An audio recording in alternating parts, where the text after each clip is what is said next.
This challenge is actually something that I see all the time in the internet. When I go to the web and I see the discussions that people have there, and occasionally I also take part in those, people often respond and say that, look, we have no reason to stick to this one man, one woman principle, because and say that that's the biblical view or that's the only definition of marriage, because marriage has changed through the history and even Solomon had 1,000 wives and things like that. So how do you respond to that?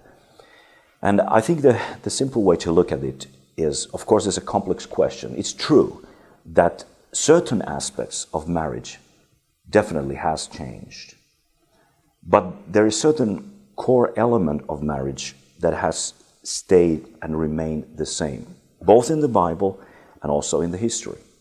And namely, it is this man-woman aspect.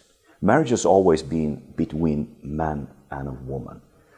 Even in the scripture where God, for his reasons, for some time, kind of tolerates polygamy, still that is even marriage between man and a woman.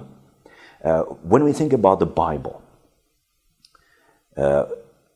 you have to keep in mind that when you look at the different kind of marriage formations that have been there, there is one form of marriage which is completely lacking.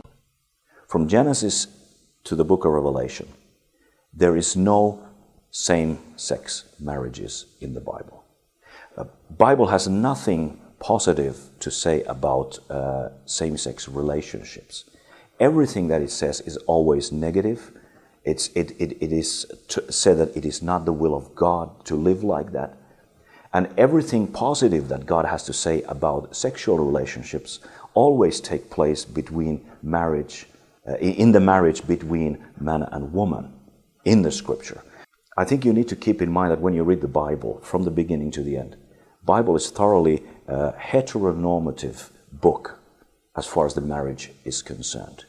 It's man and a woman. That's the way how God created human beings, and we can even know it from the nature when we look at how men and women are created to complement one another.